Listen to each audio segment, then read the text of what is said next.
Welcome to the Black Table on the Black Star Network. I'm your host, Greg Carr.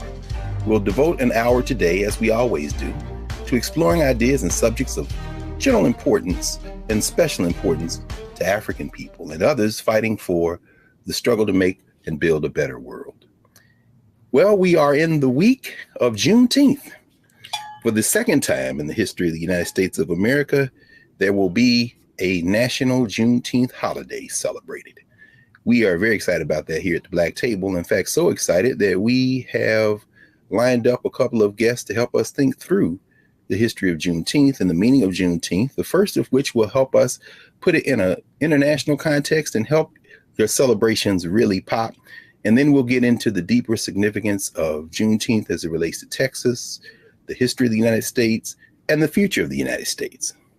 So let's start with some basic facts. On June 19th, 1865, Major General Gordon Granger, accompanied by troops from the United States Army, by some accounts, as many as 3/4 of them, people of African descent, men of African descent, rode and sailed into Galveston Bay in Texas and issued General Order Number 3, declaring that not only was the war over, but that enslavement was over. And the following year, the first Juneteenth celebration took place. And that was on June 19th, 1866. Now, it's very important to understand that Juneteenth is folded into a constellation of Emancipation Day celebrations around the hemisphere. Usually in the Caribbean, those celebrations congeal somewhere around the first or second week of August. In other parts of the United States, certainly during the Civil War and after the signing of the Emancipation Proclamation, January 1st became a very important date, after January 1st, 1863, of course, and throughout the South, as Juneteenth spread into Oklahoma and Louisiana and other places. Sometimes that date might fall later in the month of June or even in July or August. And all of these together are emancipation celebrations that talk really about the long freedom struggle of people of African descent. And of course, in Texas, we saw Juneteenth, thanks to a brother, Representative Al Edwards, become a state holiday in 1980. But of course, we're talking about it now in the context of the United States and a federal holiday, because in May 2020, George Floyd lost his life in Minnesota. But what many of you know, because we know our brother Roland Martin, the founder and leader of the Black Star Network, graduated from Jack Yates High School, as did George Floyd. What many of you may not know is that Jack Yates, the high school that Roland graduated from, that George Floyd graduated from, Felicia Rashad, Debbie Allen, so many others graduated from, that school is named for Jack Yates, a formerly enslaved African who came to Texas, like George Floyd's family did, from North Carolina, and was one of the formerly enslaved Africans who bought land and in 1872 created Emancipation Park, where the first Juneteenth was celebrated in Texas, in that part of Texas, in Houston. Well, when George Floyd lost his life in May 2020, the Great Reckoning began to flood into the streets of the United States and around the world. 2 years later, or actually a year later, the President of the United States on June 17th, 2021, created a Juneteenth holiday. Actually, I was actually there for that bill signing, and nobody believed that there would have been a national Juneteenth holiday had people not been out in the streets for a whole year before. And this little kind of symbolic gesture opened up a new conversation around race and around power, around enslavement, around national memory. And so today, we couldn't think of anyone better to think about Juneteenth, the rituals of Juneteenth, the significance of Juneteenth, than a sister who enters this conversation from a very unique point. She is a naturopathic doctor, physician. She is an entrepreneur and institution builder. She is a 5-generation herbalist. She is a remarkable thinker, institution builder, cultural worker, and Dr. Sunyatta Amen, who joins us now. And in addition to everything else, she is the TEO of Calabash Tea and Tonic, an institution here in Washington, D.C., and through the internet worldwide. She's going to help us think about Juneteenth in a very special and very specific way. I want to bring her to the Black Table and welcome her. Welcome, Dr. Amen. Thank you, Dr. Carr. Thank you for having me. I'm so honored to be here with you. Yes. No, I mean, thank you. I mean, we have a lot of, next week we'll talk to Gerald Horn, our friend Gerald Horn, who's going to walk us through the history of Texas and Juneteenth and all that.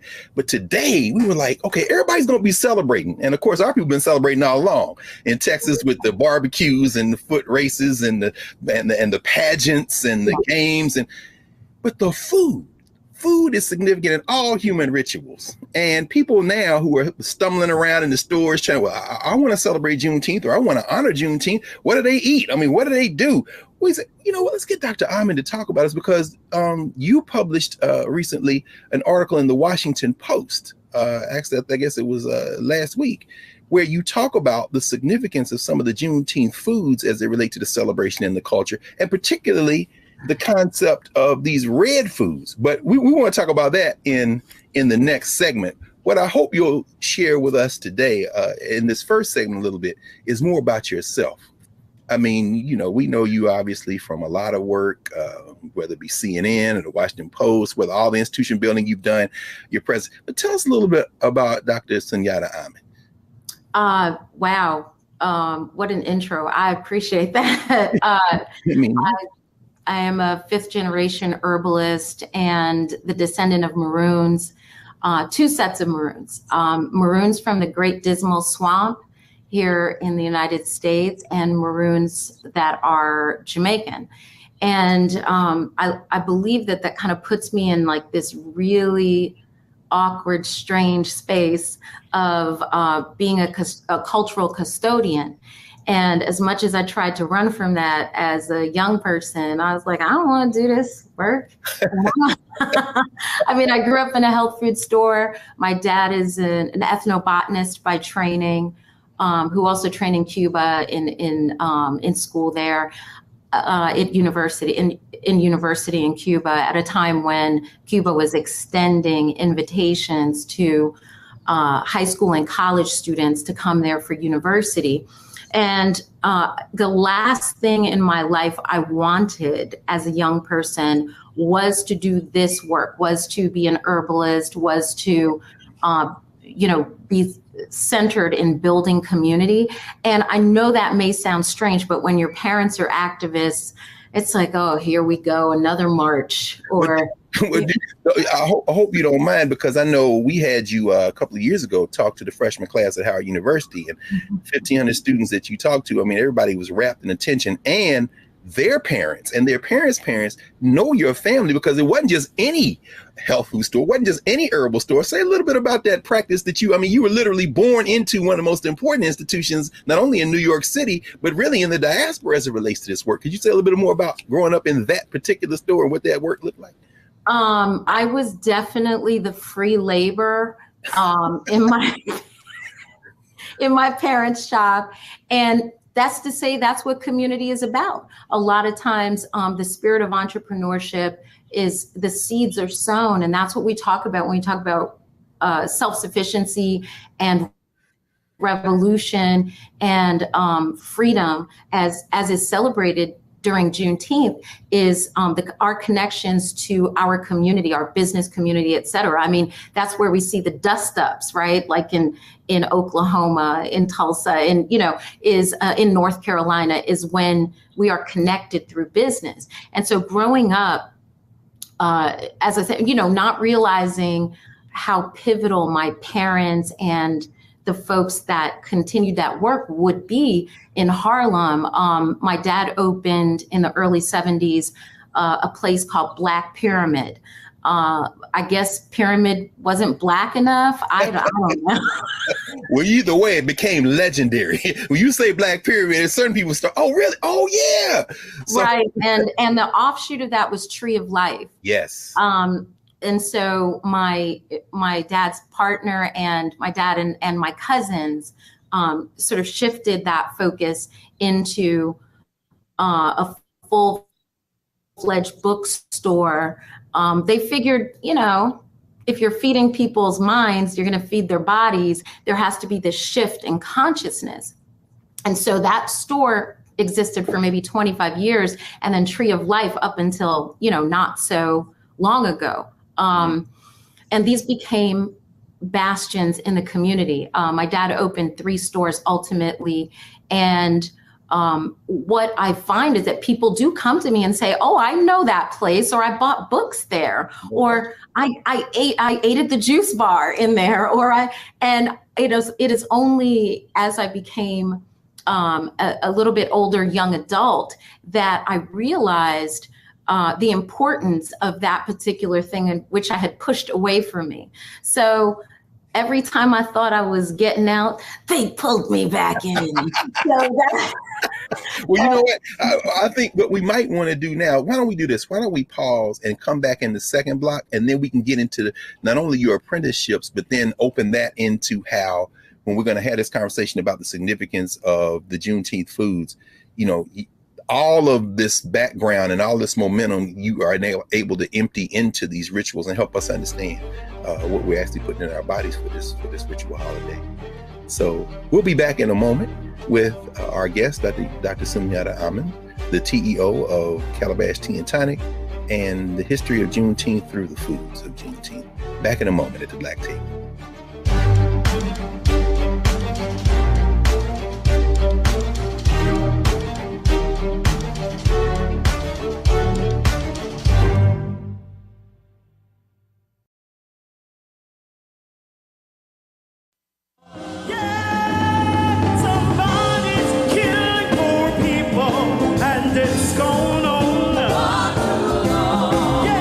COVID happened, poor people were dying at a rate already of 800 people a day. Before COVID, if you went to a funeral every single day, it would take you 600 years to attend all the funerals of the people who will die from the ravages of policy violence, poverty, and low wages in America in just 1 year. It would take you 2 years and 19 days to go to all of the funerals of the people that will die today, and oftentimes silence.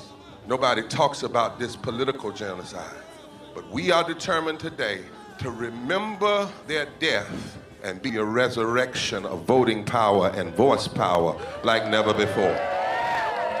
Economic justice and saving this democracy are deeply connected.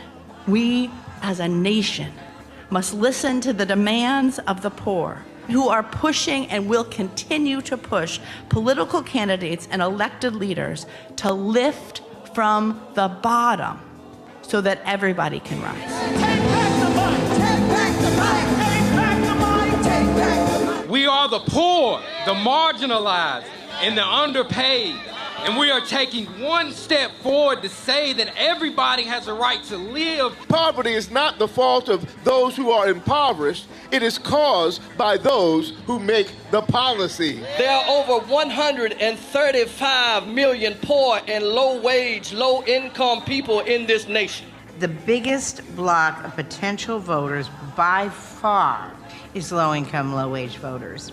I can't afford medicine. Sometimes I have to skip because of the cost. The farm worker community is tired of the violence imposed upon us by greed, exclusion, and denial of basic human rights. Those folk that represented by that casket, poor and low-wage workers who are the most moral people in this country because they go to work every day believing, even though going to work is hazardous to their health.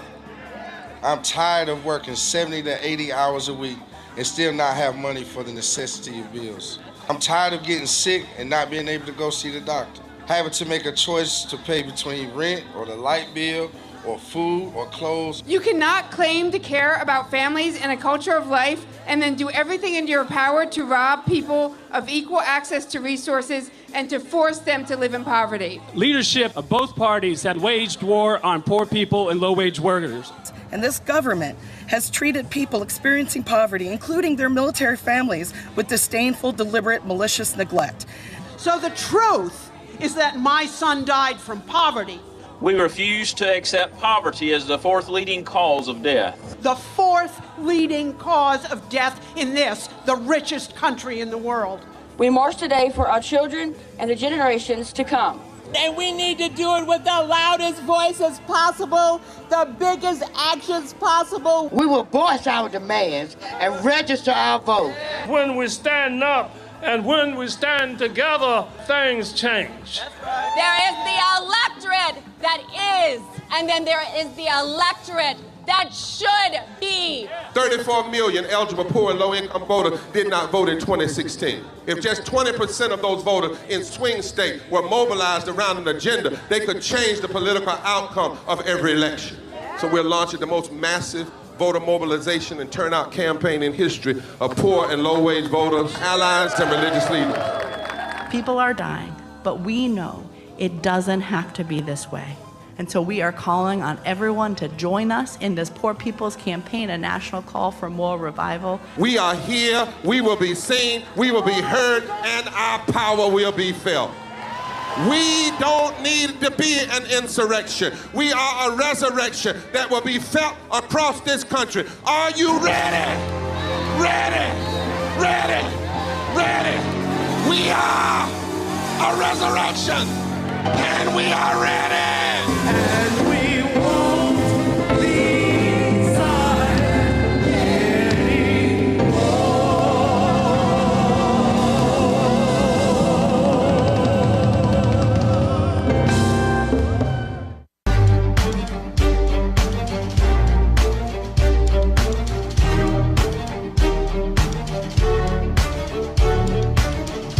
Welcome back to the Black Table. I'm Greg Carr here on the Black Star Network. And Dr. Amen, our guest, Sunyatta Amen, when we paused, you were telling us how you tried to get out, but they pulled you back in. I love you. I mean, I've seen you lecture and have interaction with audiences where you talk about, you know, that apprenticeship literally stained your fingers. I mean, you're working in I mean, talk to us a little bit about that. I was the Golden Seal girl. You know, I was the person in charge of bagging, you know, ginger and golden seal and turmeric. And so sometimes I'd go to school and my fingertips would be like yellow or red. And people are like, what the heck kind of thing are you doing? Do we need to call children's services? What's wrong with this child's fingers? No, what's going on? Well, even the other students were like, I think, you know, I heard that she's that, you know, they got some stuff in there. They got roots. They got roots. Oh Lord. So they had you pegged for a witch as a child. But you know, I never, students always talk about this when they mention you. They say, you told them you almost never got a cold or never got a cold. I still have yet to remember a cold I got or sick in any capacity. You know, my classmates would get full blown, what do you call it? Chicken pox, different things that go around. I just never got sick. And I attribute that to probably breathing in all those fumes of things as the child labor. Right now, the folks who work at Calabash with me never get, and they don't notice it until I said, did you notice that you haven't been sick this whole year? And they're like, oh, you're right. And I'm like, you're welcome. But exactly. I mean, but you know, and then of course you go on to get professional training. You are a licensed naturopathic physician. And I think about the fact that you always talk about decolonizing our tongues.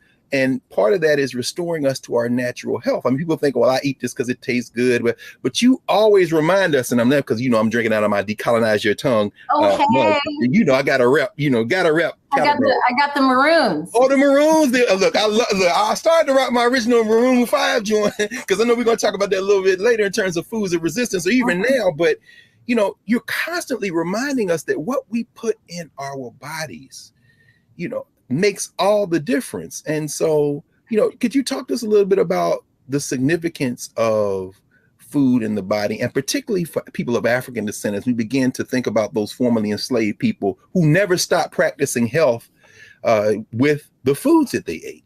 Absolutely. I'm so glad you brought this up. And so many of your students, by the way, from Howard come into the shop all the time. And they say, Dr. Carr said, you're a whole witch. And I'm like, thank you. And the way that relates in the decolonizing of our tongues is reclaiming lots of the things that are our traditions, that it is possible that we still say, we say, oh, that child, he's been here before. Oh, I saw a butterfly. That's my grandmother coming back to tell me something. I mean, we have symbolism, we have connection to nature. And within that, during the Mafa, during the Holocaust of being transported, millions of us in that transatlantic slave trade, as enslaved people, one of the ways that we could connect to home was the knowledge of herbal medicine, the fact that nature, not just the herbs, but nature itself connects us mind, body, and spirit to who we really are at our essence. And that's why the food is so important, because that's the way we connect internally with the way we relate to nature. And so many things were taken from us. And even in places where we were forbidden to drum or to practice traditional Yoruba ceremony or traditional Akan things, or we must remember many of us were Muslim, being taken, many imams and many Sufis, and that in the New World, in general in life, if you think about it, everything you can do to a person, you can try to control a person. But one thing that you can't really control is food. People decide they're not going to eat, or people who feel put upon decide, I'm not eating, or I am eating my feelings, or I'm not going to eat because I feel a certain way. It is something you can control as an individual. So one of the ways that we take personal power, even if it's in a disordered fashion, even as modern people in disorder, is the control of what we eat or do not eat. And that is a revolutionary act, for better or worse. It is a matter of taking back, wresting control. And so when we talk about what we ate from a diasporic perspective post transatlantic slavery, or even during that time, right? Because that was hundreds of years in the making, that we could approximate what we were used to before, and it's its own act of resistance. It's its own decolonizing or resistance to colonization that we're exercising at that point. So if we think about the Maroons, Dr. Carr, I mean, this is one of your loves and specialties, our connection, Queen Nanny, who's on our cup, right? Yes. Or Zumbi, Kojo, Makandal, Dutty Bookman. We talk about how many of them, there's the success of their revolutionary acts, Harriet Tubman, lots of folks, yes, that it had to do with their responsibility to nature and our connectivity to nature that allowed them. And so it's said that, this one practiced voodoo and they had herbs at their disposal, and this one gave herbs to their troops so that they were emboldened and strengthened. This is the food they ate. This is the sacrifices they left to the African spirits that are related to food for us. There's no way to separate it. And so in that context, as we even come to things like Juneteenth, as we come to other celebratory things that we hold in our communities, food is absolutely pivotal. Well, let's continue that momentum as you're talking, and of course, as you talk about all those places you brought in, Jamaica and Cuba and Haiti, and put that right where we can now see this momentum of resistance, literally through with the foods that we ate. In the article you wrote on the 15th of June in the Washington Post, one of the things you talked about. That comes out tomorrow, actually. What you guys got was the preview. Ah, wonderful. Oh, that's perfect. So then that's right in the rhythm then. All right. So you all out in the food section tomorrow. On Thursday, it comes out on Wednesday. June 15th.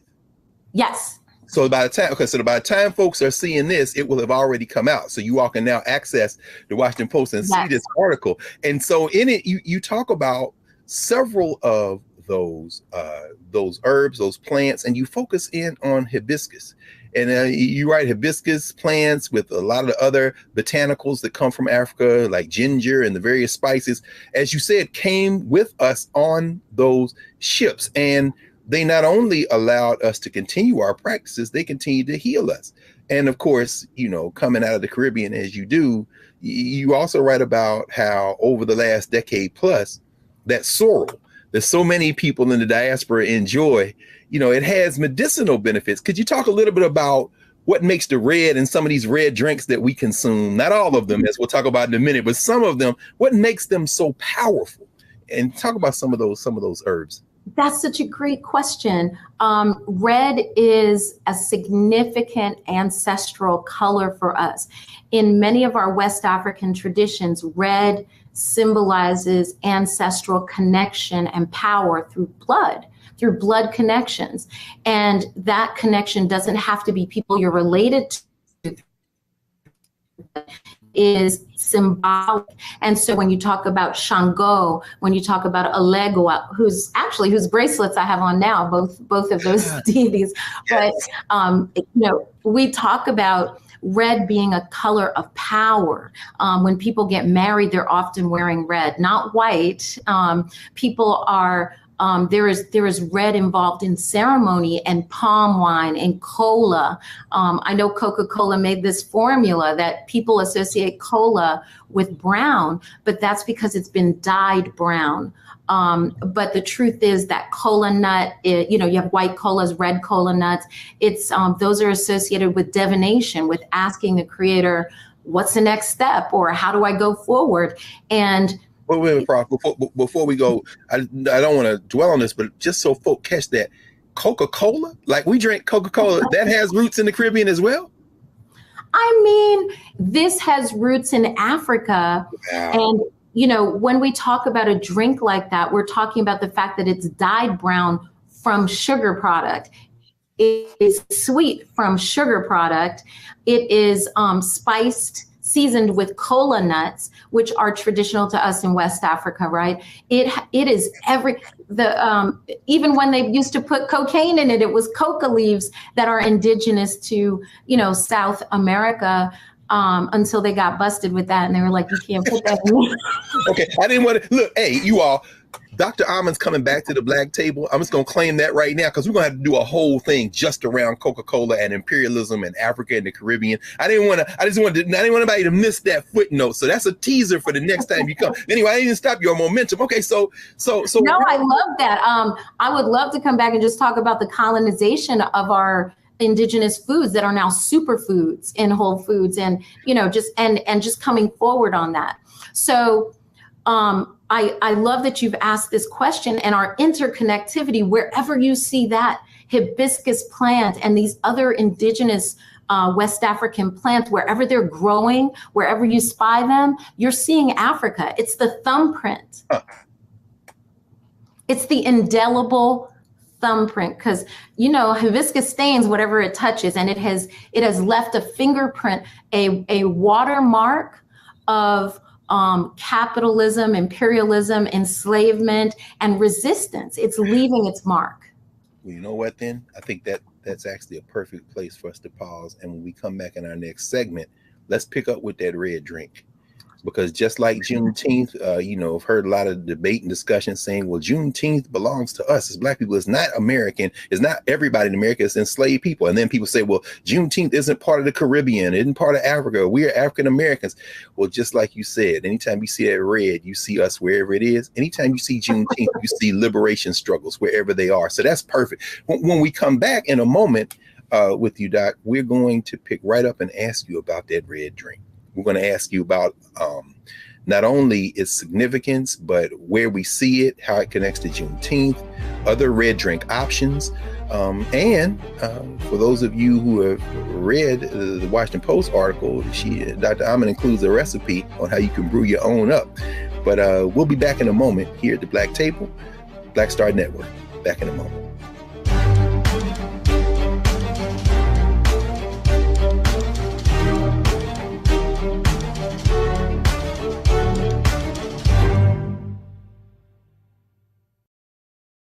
Time to get paid, blow up like. Fanbase exclusive audio rooms are here. Now tap, talk, and get paid. Monetize your live podcast and most engaging conversations. You can now create exclusive audio chat rooms only for your subscribers and biggest fans. And as a user, subscribe, listen, and talk to your favorite creators. Now tap, talk, and get paid. Because everyone's a fan of something, and everyone has a fan base. I'm blowing up like you thought I, and if you don't know.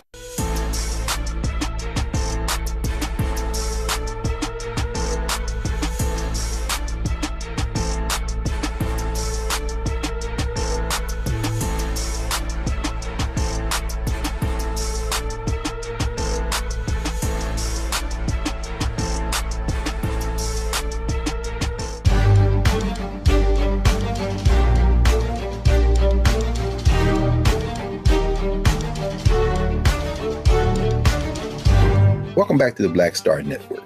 Here we are with the Black Table with our guest, Dr. Sunyatta Amen, TEO of Calabash Tea and Tonic. And when we left, you led us right up to the door of that red drink that we see proliferate in Texas. And these Negroes is barbecuing whole hogs. They out here doing all kind of, walk us through some of that food, Dr. Amen, because, you know, in addition to being intimately familiar with the foods of Africa and the diaspora and what is good for us, you also talk a lot about the things that aren't so good for us and how sometimes mixing those things together can have detrimental effects. But talk to us a little bit about this red drink that we see. Red drink, fantastic. Red drink is pivotal to any celebration. As you look throughout the diaspora, you will see red drink appearing over and over in different forms. This has everything to do with our connectivity with West Africa. So this, everywhere you go in it, let's deal with Africa in general, right? I have a list here for you, right? We have Bissap in Senegambia. We have sorrel in the Caribbean. We have Rosella in the Horn of Africa and Italy. It's spread to Italy.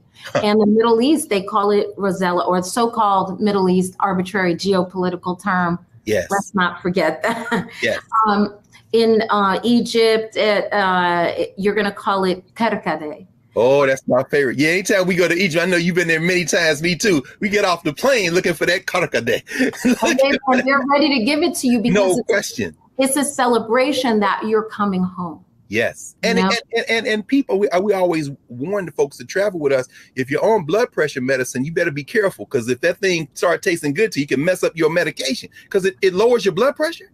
It certainly does. It's a vasodilator. It opens the blood vessels and it releases heat from the body. It's a coolant, as they call in an herb. There are certain herbs that are coolants. And so this throws heat off of your body. And that's one of the reasons why it remains popular in tropical and subtropical regions. And as we look at it translating over into different drinks here, but even used, hibiscus is associated with cooling, with healing, with our ability to survive in inhuman conditions, to be worked to death on plantations in high heats. So I still have some more. I don't want to interrupt you. So some of these other regions, like what's the name? What other names do we have? So in Central America, it is called agua fresca de Jamaica, or Jamaica. And so it's called Jamaica because that was one of the main landing points of hibiscus and other herbals. And I assert that, not just because my parents are Jamaican, but I assert that there's a history of maroonage in Jamaica and that connection from Queen Nanny and Kojo and all these other folks. And when we talk about their mastery of herbal medicine, is because it was one of those places where the drum still existed and our connection to traditional spirituality, which includes herbal medicine. There's no way to separate it. So we also have in Brazil, we have vinagrera. It can be found everywhere. I mean, you see it over and over again. And as you mentioned, Dr. Carr, things that are great for us and some things that aren't so great. Hey, there's life. So yeah, wow. And then so then the folks brewing that red drink in whatever form they brew it in Texas, celebrating Juneteenth, are cousins with all these other folks. We are all cousins. When we talk about Black food, I prefer that than African American food. We could definitely talk about things that are specific to African American cuisine. But we need to remember that we are one family, and you'll see these themes over and over again. And it's an opportunity for us to understand each other and create those linkages, to link back. We were separated. It just depends on where those ships landed and, having been stolen from another place. And so we are also very connected. It's amazing. So when we think about that, like barbecue, Dr. Carr, you mentioned barbecue for Juneteenth. Yes. The very word barbecue comes from the Arawak, the native Caribbean, of which, the Carib Indians, as we will call them, right? Carib Native American people, Arawak. Their word for barbecue is barbacoa. And so that's where the word barbecue came from, or barbacoa. And so we can't separate at all. Like there's no way to separate our intrinsic relationships with Native American people that we interblended with, literally, and then also from each other as descendants of African, stolen folk. So, oh man, I'm just so excited thinking about this, because so many of us don't realize as Black people how connected we are and how far back those traditions go. You wrote about all that red food that is associated with Juneteenth: strawberry pie, barbecue, red rice, watermelon. Watermelon is so important to us, and watermelon's gotten a bad rap, Come on, redeem watermelon for us, Dr. Amen, today. Don't be ashamed of that watermelon, y'all. There are people who say they won't eat it in public around mixed company. In mixed company, they will not eat it in certain settings. I've seen people eat watermelon with a knife and fork, my hand to God. If they're I know. You petty bourgeois Negroes, put that knife and fork down and eat like your mom and them used to eat that watermelon. Why is watermelon so important, Dr. Well, here's the thing.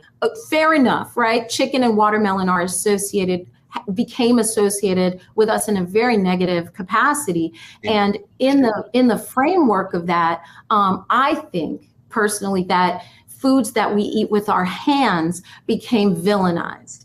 So, things with a bone in it, things that we pick up and eat, it seemed déclassé because you're not using continental table manners, with a knife and a fork, which is more of us decolonizing our tongues, pushing away from that and using our hands, learning to eat fufu, learning to eat collard greens, picking it up. You go to some place in the South, people say it tastes better when you pick it up with your hand. And that's because that's the way we traditionally eat. All over the world, people do that, and so when we look at our traditions of red foods, red velvet cake and red punches, you go to the Caribbean, you got fruit punch served to you when you first get off the plane, just like you do in Africa. You get the kerkade, you get the sorrel, you get the bisap.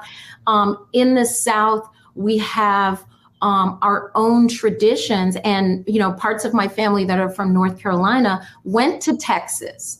And so you find that interconnectivity of people back and forth, where red is a celebration. It says joyful resistance. It says we are still here and we deserve joy.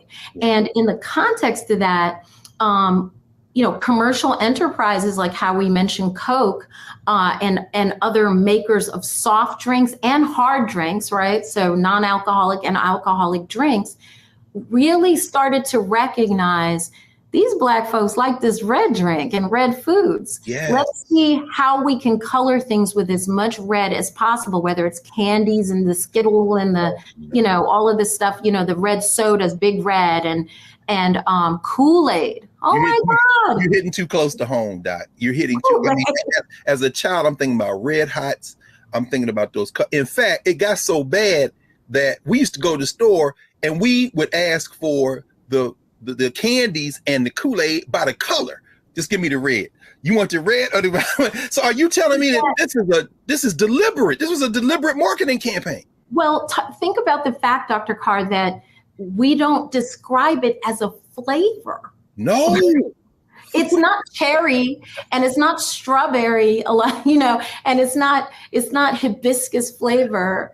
It's red flavored. Right. That's how much we love the color red, especially in the drinks and the candies, like being associated with it's in our soul, it's in our DNA. It's one of those DNA memories, those places that are buried deep in us. So a company can sell you those little nasty, you remember those little links that sat on the counter? Yeah. Growing up in New York, they had the bodega and they had the little, you know what I mean? Yeah. And it pulled it out of the thing. I was like, what is that? What is that? And look, all the hood joints, I know, because all our Philly fam lived in Philly for a long time. Them quarter waters, it's a reason they colored that way. You write about that in the article. The quarter water. You got the Kool-Aid is a red. It's not even called the color it is. Kool-Aid doesn't call it red.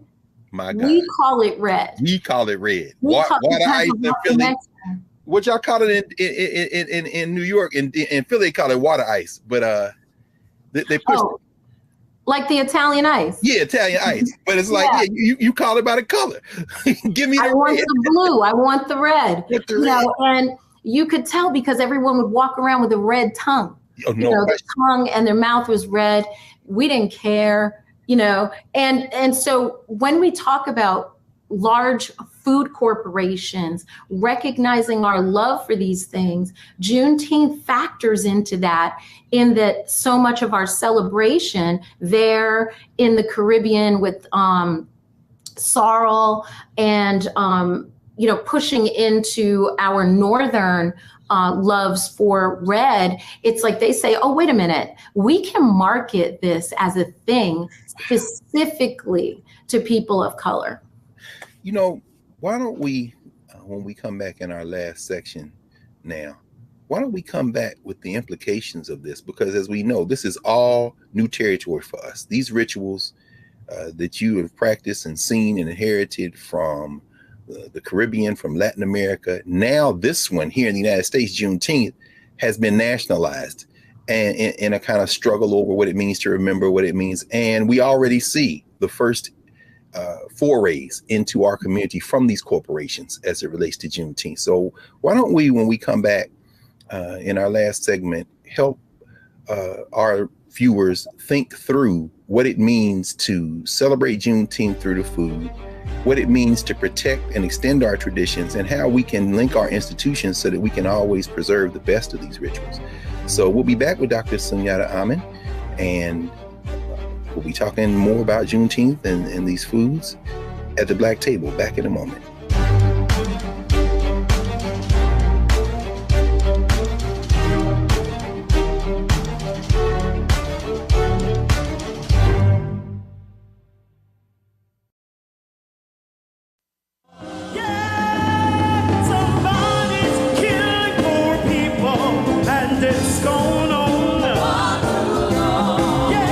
COVID happened, poor people were dying at a rate already of 800 people a day. Before COVID, if you went to a funeral every single day, it would take you 600 years to attend all the funerals of the people who will die from the ravages of policy violence, poverty, and low wages in America in just 1 year. It would take you 2 years and 19 days to go to all of the funerals of the people that will die today, and oftentimes silence. Nobody talks about this political genocide, but we are determined today to remember their death and be a resurrection of voting power and voice power like never before. Economic justice and saving this democracy are deeply connected. We, as a nation, must listen to the demands of the poor, who are pushing and will continue to push political candidates and elected leaders to lift from the bottom so that everybody can rise. Take back the mic, take back the mic, take back the mic, take back We are the poor, the marginalized, and the underpaid. And we are taking one step forward to say that everybody has a right to live. Poverty is not the fault of those who are impoverished. It is caused by those who make the policy. There are over 135 million poor and low-wage, low-income people in this nation. The biggest block of potential voters by far is low-income, low-wage voters. I can't afford medicine. Sometimes I have to skip because of the cost. The farm worker community is tired of the violence imposed upon us by greed, exclusion, and denial of basic human rights. Those folk that represented by that casket, poor and low-wage workers who are the most moral people in this country because they go to work every day believing, even though going to work is hazardous to their health. I'm tired of working 70 to 80 hours a week and still not have money for the necessity of bills. I'm tired of getting sick and not being able to go see the doctor. Having to make a choice to pay between rent or the light bill or food or clothes. You cannot claim to care about families and a culture of life and then do everything in your power to rob people of equal access to resources and to force them to live in poverty. Leadership of both parties have waged war on poor people and low-wage workers. And this government has treated people experiencing poverty, including their military families, with disdainful, deliberate, malicious neglect. So the truth is that my son died from poverty. We refuse to accept poverty as the fourth leading cause of death. The fourth leading cause of death in this, the richest country in the world. We march today for our children and the generations to come. And we need to do it with the loudest voices possible, the biggest actions possible. We will voice our demands and register our vote. When we stand up and when we stand together, things change. There is the electorate that is, and then there is the electorate that should be. 34 million eligible poor and low-income voters did not vote in 2016. If just 20% of those voters in swing states were mobilized around an agenda, they could change the political outcome of every election. So we're launching the most massive voter mobilization and turnout campaign in history of poor and low-wage voters, allies, and religious leaders. People are dying, but we know it doesn't have to be this way. And so we are calling on everyone to join us in this Poor People's Campaign, a national call for moral revival. We are here, we will be seen, we will be heard, and our power will be felt. We don't need to be an insurrection. We are a resurrection that will be felt across this country. Are you ready? Ready? Ready? Ready? We are a resurrection, and we are ready. And we won't leave silent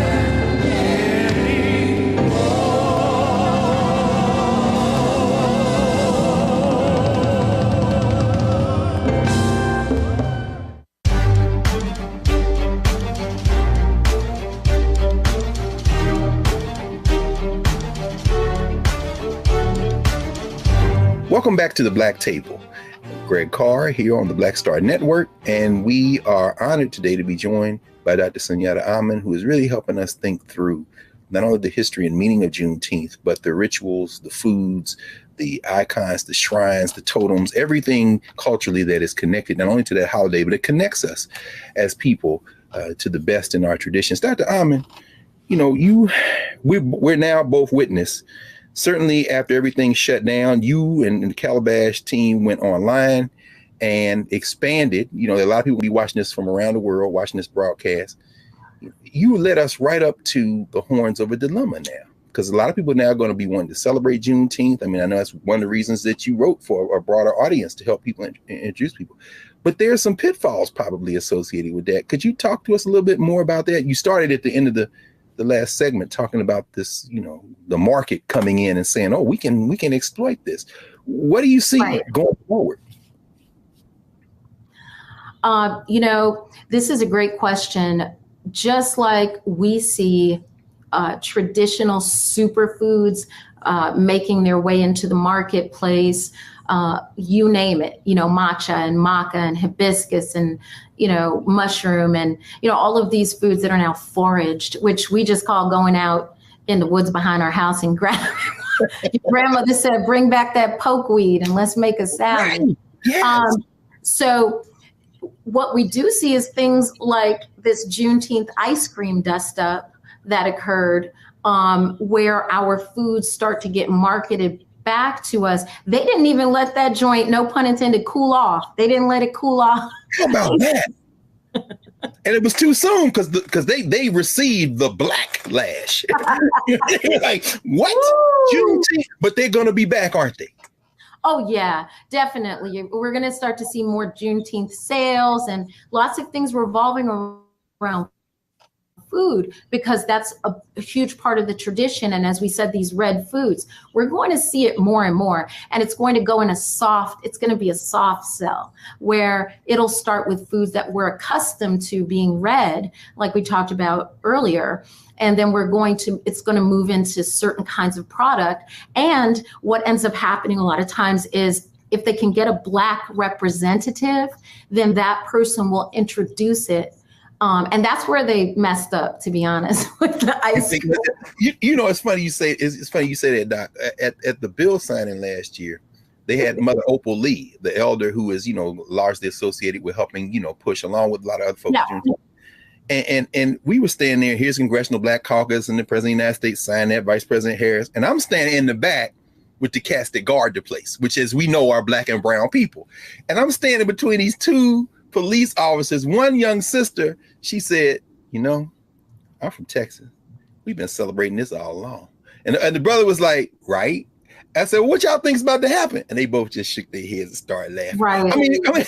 I mean, this is a ritual like all the other ones you're describing. It's from the people. So how can we protect it? I mean, what are we talking about at this point? It definitely is. It's one of our traditions, and Texas is one of those pivotal places in terms of how it got its name, how that celebration has continued for all this time, and people need to acknowledge that.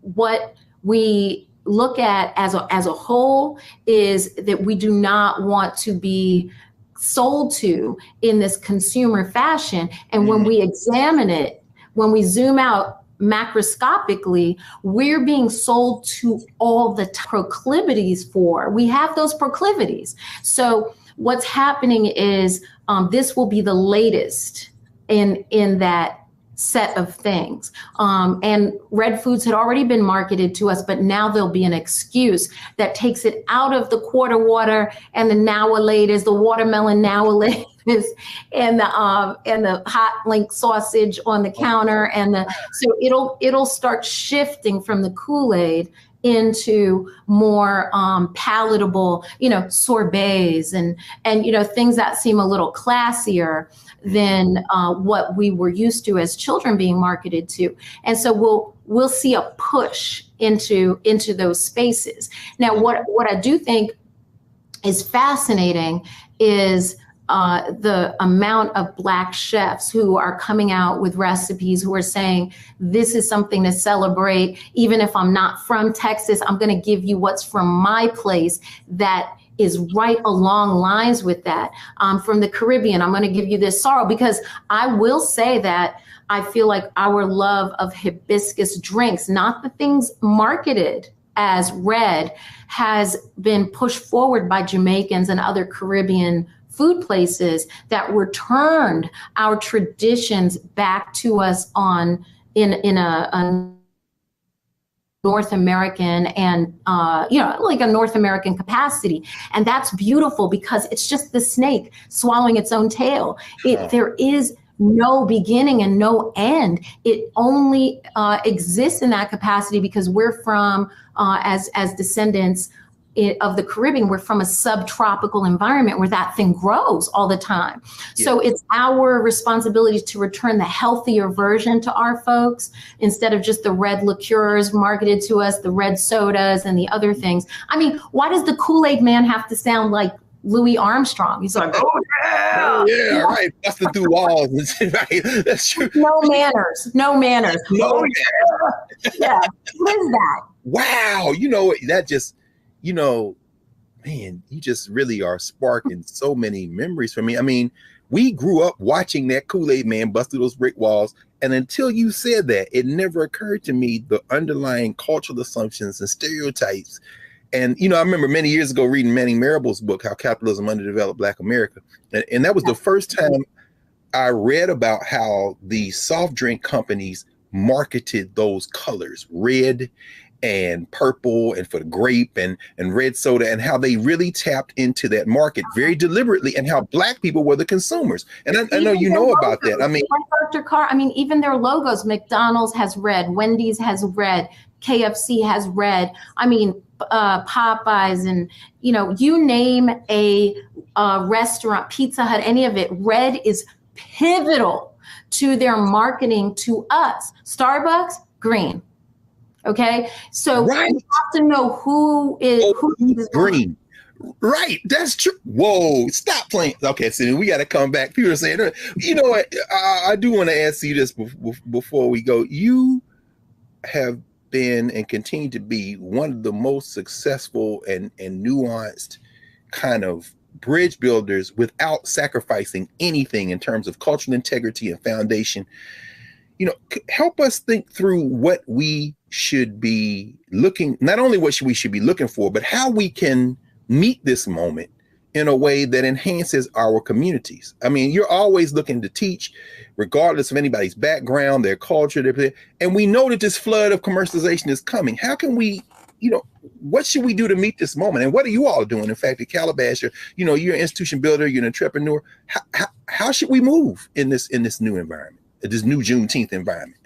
This is fantastic. Our entrepreneurial spirit, which we've always had, right? Mm-hmm. You go to West Africa, people have their market stalls. The market women run the economy, right? And so when we talk about reclaiming recipes, let's call it that, reclaiming our recipes, the ingredients themselves, all of these things that are being sold and will be sold as heirloom grits and heirloom so-and-so. And it's only a matter of time. And we already saw it happen with this ice cream debacle. And the other products, right? What we have to do is decide to be those entrepreneurs, even in our own homes, reclaim the recipes, make these recipes, make them healthier versions of what we love, the same seasonings and such, but let's not cook something until it's with an inch of its life. Like, make things more fresh, use the same season. And this gives us an opportunity to lower our blood pressure, avoid sugar and diabetes issues, our risk for cancer, et cetera.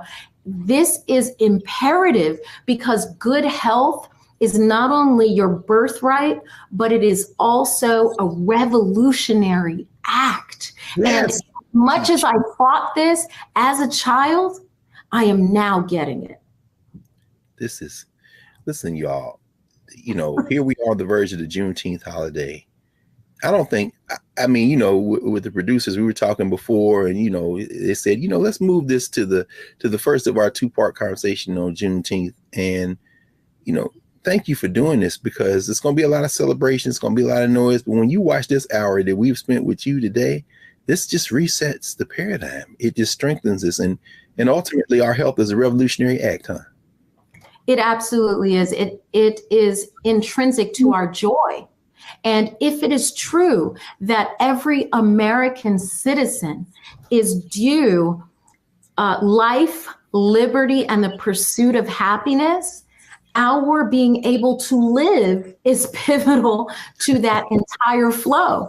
Otherwise, our quality of life is compromised. And that is a deliberate act with corporations. It's a deliberate underpinning of enslavement for so long, and what we were forced to eat, what we had access to. Now we're at the place where we want to make sure that we do the best we can for ourselves to increase our life and well-being. Yes. Well, how can we continue to do that with you and with your team at Calabash. I know one of the things that you and I are involved in building out the narrative platform, some other work we're doing is we've been reading and discussing the work of Octavia Butler. And I know one of the new T's you've introduced is Octavia Butler at Calabash. How can we continue to support you and the team at Calabash Tea? And what kind of things you all into that we can share with the Black Table audience today? Well, folks can pop on our website, calabashtea.com. Folks can pop on our Instagram. We love being able to interact and answer questions. We are, as you know, we talked about these cultural custodians, like it or not, when we were younger, and we've walked it, we've leaned into it now at this point. And so that's part of it. Is also, you know, we have Harriet's Gun Tea, and we have Garvey's Ghost, and we have actually I was having Octavia this morning. We have Octavia Butler. We have Oshun's Kiss. Like, we love celebrating our traditional ingredients. You know, I got the little joint. I'm gonna come get my re-up. I got the big joint. Yeah, of course you do. You made it. You know what I'm saying? But anyway, I'm sorry. We love celebrating. You about to say? Yeah, well, I love the ability to celebrate our ancestors and the people we should give flowers to now. Yes. You know, through the foods. And that is how we've traditionally functioned, right? So when we talk about our ties and connections to traditional Yoruba and traditional Akan and all of the things that somehow we had to leave a lot of that, we still have it and we can still reconnect. So we're here, you know, we love at Calabash being able to have your cousins. Yes. Yes. Well, Dr. Amen, we want to thank you, the whole Black Star Network and the Black Table in particular, for spending this time with us and helping us prepare for the Juneteenth holiday, and beyond that, for really recentering ourselves, for decolonizing our tongues, for healing us. And we hope you'll come back and join us very soon. I appreciate being here. Thank you. Thank you. So we're going to wrap for now, and I'll be back to clear the table in a moment here at the Black Star Network and prepare for next week when we will continue this conversation and put it in a larger geopolitical context with our brother, Dr. Gerald Quinn. Back in a moment.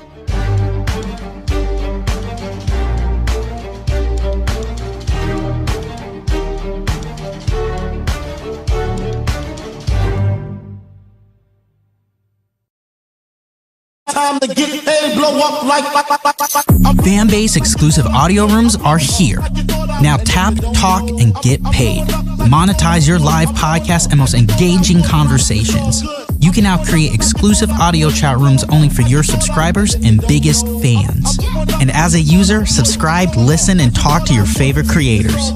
Now tap, talk, and get paid. Because everyone's a fan of something, and everyone has a fan base. I'm blowing up like you thought I, and if you don't know, hatred on the streets, a horrific scene, a white nationalist rally that descended into deadly violence. White people are losing their damn minds.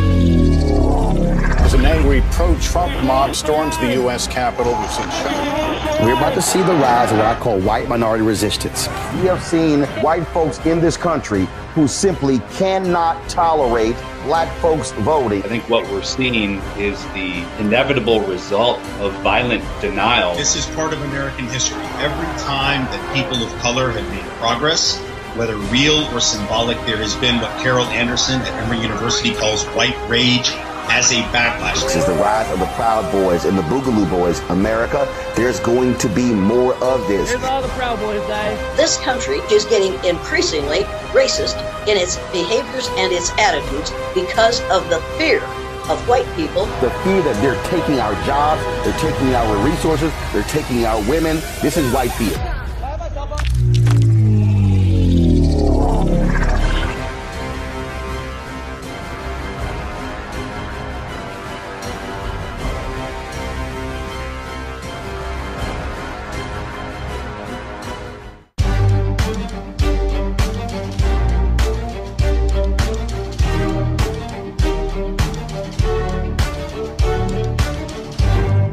Welcome back to the Black Table on the Black Star Network. I'm your host, Greg Carr, And we've spent the last hour with Dr. Sunyatta Amen, physician, herbalist, institution builder, entrepreneur, and she's given us a master class on not only the ritual we call Juneteenth, but the deeper significance of how people of African descent use the foods of Juneteenth, connecting them to the foods of Africa and her diaspora as revolutionary acts of self-preservation. One of the things that when you visit Sunyatta's store, when you visit her institution, Calabash, when you walk in, anyone who greets you will say, "How can we heal you today?" Well, as I said at the beginning of the show, when George Floyd became an ancestor and transitioned to the ancestors, a lot of people didn't know that he had come from Texas, from Jack Yates High School. Jack Yates, one of the founders of Juneteenth in Houston, who had come from North Carolina, like Dr. Amen's ancestors, like George Floyd's own mother, and that they connect to a long and large arc of Maroonage and resistance. Juneteenth is a ritual of resistance, a revolutionary act. And so we wish everybody a happy Juneteenth holiday. And more and most importantly, we wish everybody a moment to pause, to recenter, to renew, to decolonize your tongue, to heal, and to prepare ourselves for the work that remains. So we'll see you next week back at the Black Table here on the Black Star Network.